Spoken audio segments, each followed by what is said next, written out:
After several videos on Phantasialand, I would like to wrap it up with my tops and flops on this amazing theme park. The park is small and has no potential for expansion, as surrounded by other buildings. Neighbors are complaining about the noise level. Phantasialand turned this issue into an advantage, as they were forced to develop attractions and teaming to solve this issue. Let's start from tops. Well, for sure attractions. Due to these issues, they had to dig down, so all the attractions are partially underground. All the layout are custom made specifically for the park, and because they got no space, they changed the usual chain lift into elevators, which is kind of unusual. You won't find a standard layout attraction in Phantasialand. So to give some example, well, F.L.Y, we know, one in the world launched flying coaster. Then you got Chapas, which is a water ride, kind of standard, but the layout itself, it's all over the place. There is even a drop when you go backward. Taron, first dual launch coaster, and we've been talking about that forever.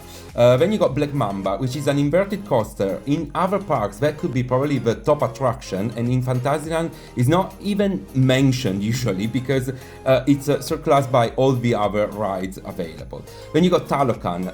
It's a top spin, but thanks to the theming and the effects and the music, won so many awards. Then you got the Drop Tower. You got River Quest. Again, it's a water ride, but you got an elevator there. You got Winja Fear, Winja Force, a spinning coaster with moving tracks, elevator lift, all that. Again, unusual. Then you got the Coma family coaster, Colorado Adventure, which has got a crazy layout, a part which is completely in the dark. You got Crazy Bus, which is a indoor coaster, probably the longest in the world, is now running with VR, and lots of other offerings which are unique in the world. Another top is theming.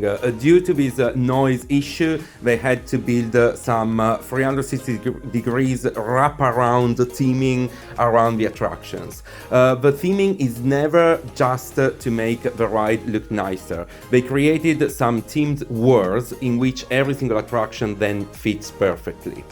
They even use hotels as soundproofing. So the hotels are all around the park, are part of theming, and they fit perfectly in the different worlds they created. Every single detail is to a maniac level. I don't think there are other parks in the world in which even toilets are themed. Another top, in a nutshell, I think they don't cut corners. They are not profit driven, and they are on a mission to deliver the best guest experience possible at whatever cost. So, for example, you will not find any sponsorship, any partnership whatsoever. I was in a empty park and all the rides were running, all the shows were in place, all the effects were working. They kept running all the rides with a decent number of trains, and they kept launching trains even for just one guest. On F.L.Y and Taron there is a first row queue, and in other parks they would have said, well, take the seat wherever is available. No, in Phantasialand they were launching trains to make everyone try the first row, and they offer to all the other guests to stay on the train for multiple launches. I ended up riding Taron 6 times consecutively without leaving the train, and trust me, that is something. Let's move on to the flops. So first one, I didn't really like the Chinese themed area. The theming is fine, but the ride itself, there is a dark ride which is so old that it's now hilarious, and the Coma Madhouse has got a really weak pre-show, so the experience overall is not great.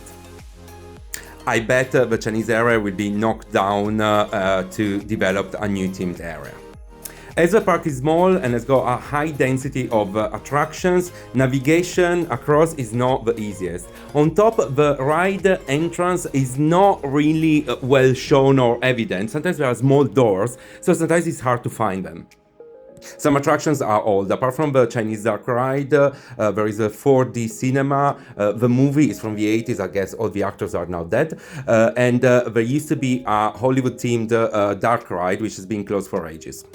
Plenty of coasters and family rides, but if you go with little ones, there is not much on offer. There are some flat rides in the Main Street Berlin and an area behind Rockburg, but that's all.